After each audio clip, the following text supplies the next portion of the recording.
Middle class के साथ साथ मैं दूसरा बड़ा मुद्दा जो आज इस वक्तव्य में आपके सामने पेश करना चाहूंगा सर, वो है रेलवे का। सर, रेलवे का एक अतिरिक्त बजट आया करता था जिसकी प्रथा बंद हो गई। आप इस भारतीय रेल की महत्व इसी चीज से समझ सकते हैं कि उसके लिए एक अतिरिक्त बजट सदन में पेश किया जाता था। क्योंकि अब रेल बजट पेश नहीं होता तो उस पर व्यापक चर्चा भी नहीं होती। लेकिन इस वक्तव्य के माध्यम से मैं रेल बजट से संबंधी कुछ चीजें आपके सामने अवश्य रखना चाहूंगा। इस यूनियन बजट 2025-26 में माननीय वित्त मंत्री जी ने 2,55,000 करोड़ की फाइनेंशियल एलोकेशन रेलवेज की कैपेक्स के लिए मांगी है। ये 2009 से 2014 के बीच में लगभग 50,000 करोड़ होती थी, जो आज इतने गुना 5 गुना बढ़ के 2.5 लाख करोड़ से ऊपर हो गई है।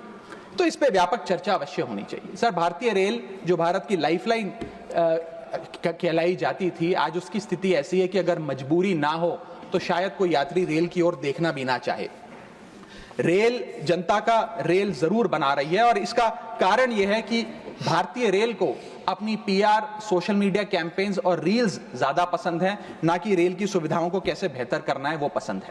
सर, भारतीय रेल एक समय इस देश के 140 करोड़ आबादी का गौरव और उम्मीद हुआ करती थी, गरीबों का सहारा हुआ करती थी। लेकिन आज मैं बताना चाहता हूं कि भारतीय रेल की वो स्थिति है जो शायद ही पूरे सब कॉन्टिनेंट के तमाम रेलवे से अगर आप कंपेयर करें तो बद से बदतर होती जा रही है। सर, जितनी आबादी ऑस्ट्रेलिया की है, स्विट्जरलैंड की है, डेनमार्क की है, स्वीडन की और अन्य देशों की है, उससे ज्यादा लोग भारतीय रेल में रोज सफर करते हैं। सर, इतना महत्व है भारत की रेलवे का। लेकिन कई बड़ी चिंताएं आज भारत के एक आम रेल यात्री को सता रही हैं, जो मैं चाहूंगा इस बजटरी एलोकेशन के माध्यम से वित्त मंत्री जी और रेल मंत्री जी इसे एड्रेस करें।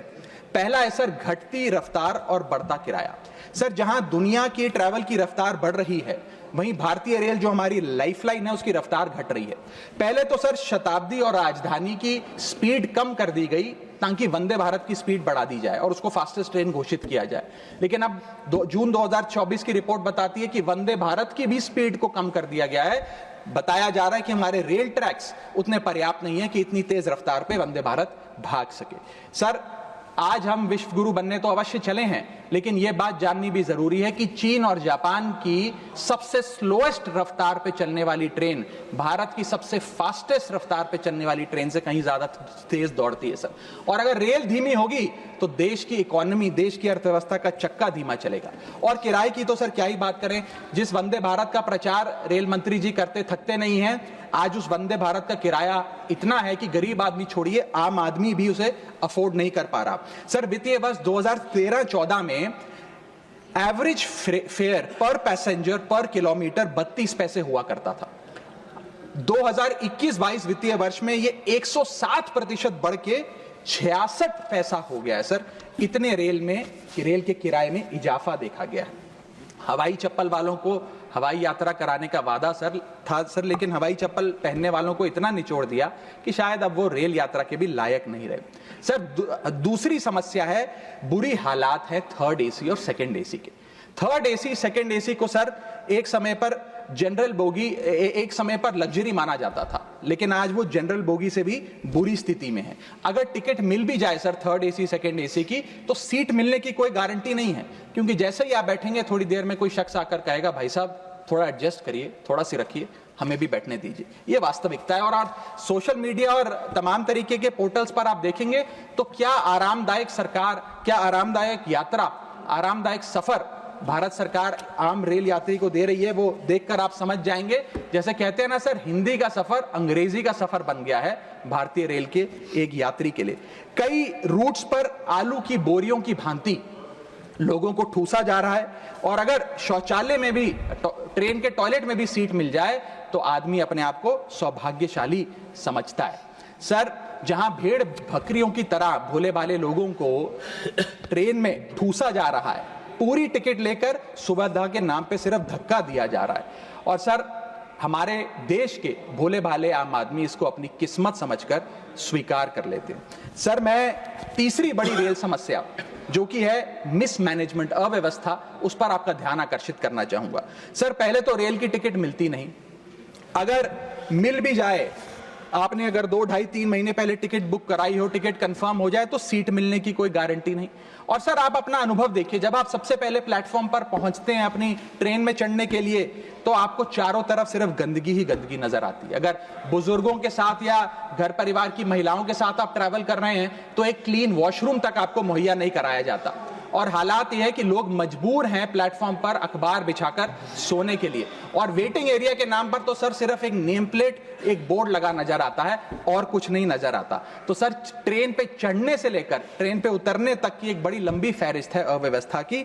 यहां तक कि सर आज जब इस ठंड के मौसम में एक यात्री एक लंबा सफर तय करता है ट्रेन में और सोचता है कि थोड़ा आराम कर लूं, कंबल चादर खोल के ओढ़ने का प्रयास करता है, तो उस कंबल चादर से इतनी बदबू आती है, इतनी दुर्गंध आती है, और उसके जवाब में रेल मंत्री और रेल मंत्रालय बताता है कि हम महीने में एक बार कंबल धोते हैं। महीने में एक बार कंबल धोएंगे तो सर सुगंध आएगी कि दुर्गंध आएगी, मैं चाहूंगा कि सरकार इसका फैसला ले।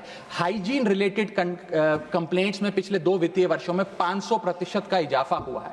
ये दिखाता है कि हाइजीन स्टैंडर्ड्स को कितना कॉम्प्रोमाइज करती जा रही है हमारे देश की रेल। और सर अगर प्लेटफॉर्म पे भूख लग जाए तो आपको पानी वाली चाय, गंदे तेल में तले समोसे और छोले भटूरे अवश्य मिल जाएंगे। और इसी के साथ साथ अगर आपने IRCTC का खाना बुक किया हो और रेल विभाग आपको खाना दे, तो जब वेज थाली आप मंगाएंगे तो उसमें आपको कॉम्प्लीमेंट्री मच्छर, कॉकरोच और कीड़े मकोड़े भी नसीब हो सकते हैं। जब आप वेज थाली ऑर्डर करेंगे और ये आपको नसीब नहीं होंगे तो सूखी रोटी, कच्चे चावल और पानी जैसी दाल तो अवश्य मिलेगी। सर महाकुंभ को लेकर कई आयोजन बड़े बड़े किए गए और कहा गया कि भारतीय रेल बड़ी सक्रिय होकर महाकुंभ का आयोजन कर रही है। मैं बताना चाहूंगा कि प्रयागराज का रेलवे स्टेशन और आसपास के कई रेलवे स्टेशन को बंद करना पड़ा क्योंकि सरकार क्राउड मैनेजमेंट नहीं कर पाई। और कहां पर ये स्पेशल ट्रेन चल रही है महाकुंभ के लिए, मैं पूछना चाहूंगा कोई व्यक्ति है जिसके पास एक स्पेशल ट्रेन की कंफर्म टिकट है सर? और सर मैं चौथी बड़ी चीज जिस पर आपका ध्यान आकर्षित करना चाहूंगा वो है आम आदमी से लूट। सर पहले तो IRCTC की वेबसाइट का इंटरफेस कुछ इस प्रकार है कि आप टिकट बुक नहीं कर पाएंगे। जब बुक करने के लिए थर्ड पार्टी एप्स पे जाएंगे तो वो आपसे मोटा कमीशन लेंगी। अब खुदा ना खास्ता आपकी यात्रा कैंसिल हो जाए तो मोटा कैंसिलेशन चार्ज भी आपसे वसूला जाएगा। और प्लेटफॉर्म टिकट की तो क्या बात करें सर, आपके सगे संबंधी अगर आपको प्लेटफॉर्म पर छोड़ने आए तो कितना प्लेटफॉर्म पे खर्चा होता है, कितनी प्लेटफॉर्म टिकट किस रेट पर वसूली जाती है वो आपको पता है सर। और हालात ऐसे हैं कि वहां पर बिस्लरी का पानी आप प्लेटफॉर्म पर खरीदिए तो बिलसेरी का नकली पानी आपको दिया जाता है। ऐसे ऐसे ब्रांड्स के चिप्स, चॉकलेट्स, बिस्किट्स और पानी दिया जाता है जिन ब्रांड्स का आपने कभी नाम नहीं सुना। सर पांचवी समस्या है ज्यादा से ज्यादा नॉर्मल ट्रेन चलाने की आवश्यकता। सर बुलेट ट्रेन और वंदे भारत से ज्यादा किफायती यात्रा नॉर्मल ट्रेन में हो जाए तो देश का आम आदमी खुश हो जाएगा। आज इस भीषण महंगाई और भयंकर बेरोजगारी का आलम कुछ इस प्रकार है कि लोगों के पास समय ही समय है लेकिन पैसा नहीं है। भले ही आप आधा 1 घंटा रफ्तार धीमी कर दें लेकिन 2000 रुपए में मिलने वाली टिकट को ट्रेन की 500-600 रुपए कर दें तो आम आदमी का बहुत भला हो जाएगा। सर इसी के साथ साथ मैं बुजुर्गों की बंद हुई सब्सिडी पर भी आपका ध्यान आकर्षित करना चाहूंगा। 2020 में सरकार ने बुजुर्गों को मिलने वाली रेल टिकट पर जो सब्सिडी थी वो बंद कर दी, जिसके चलते सरकार ने काफी ढोल बजाकर कहा कि वित्तीय वर्ष 22-23 में उन्होंने 2242 करोड़ पैसे 150 मिलियन सीनियर सिटीजन से वसूल किए हैं, यानी कि 2200 करोड़ की रेलवे की इनकम में इजाफा हुआ। अब बताइए सर, क्या हम अपने बड़े बुजुर्गों की हड्डियां निचोड़कर भी पैसा वसूलेंगे? पूरी जिंदगी भर काम करने के बाद एक सीनियर सिटीजन सोचता है कि रिटायरमेंट के बाद तीर्थ करने जाऊंगा, धार्मिक स्थानों पे जाऊंगा, लेकिन आज हम ये सब्सिडी बंद करके उन पर महंगाई का एक बड़ा बर्डन डाल रहे हैं। मैं वित्त मंत्री जी को और रेल मंत्री जी को कहना चाहूंगा कि अगर ये बड़े बुजुर्ग तीर्थ यात्रा पे जाएंगे तो शायद आप ही के लिए दुआएं मांगेंगे। सर इसी के साथ साथ मैं रेल और जनता की सुरक्षा, ये मेरा आखिरी पॉइंट है सर, इसके टुवर्ड्स भी आपका ध्यान आकर्षित करना चाहूंगा।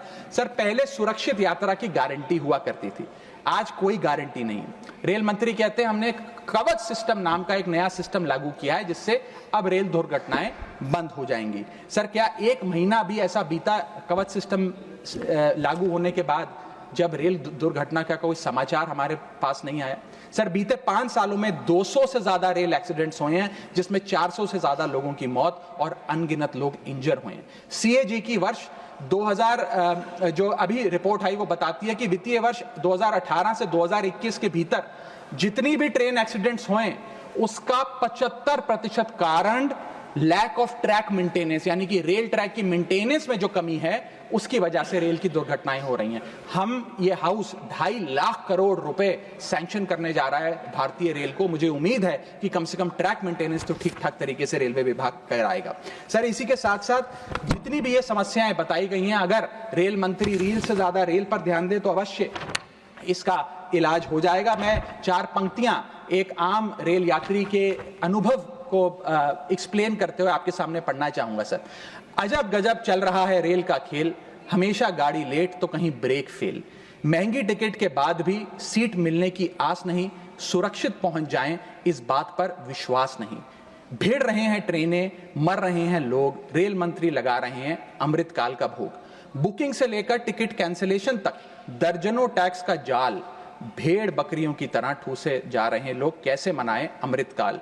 बेरोजगारों के देश में हो रही है बुलेट ट्रेन की बात, सरकार कैसे समझेगी आम आदमी के मन के जज्बात। रेल मंत्री को रेल नहीं रील पसंद है, टिकट के नाम पर मनमाना बिल पसंद है, खाना मांगने पर मिलता है कॉकरोच, छिपकली और मच्छर।